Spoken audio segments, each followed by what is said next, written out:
আমি দলিল যে বুঝা কোনো দিক দিয়ে বুঝছে একটাই কথা বলতে কোন আনা বাসারুম মিসলুহ আল্লাহ বলছে রাসূল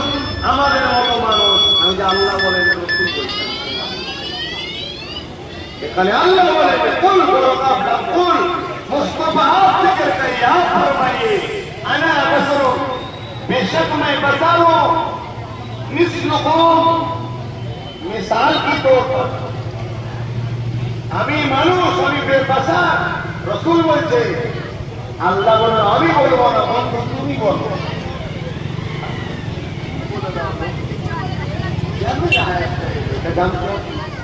কখন এলে আয়াত এটা জানতে হবে না কাদেরকে লক্ষ্য করে বলতে বলে এটা জানতে হবে না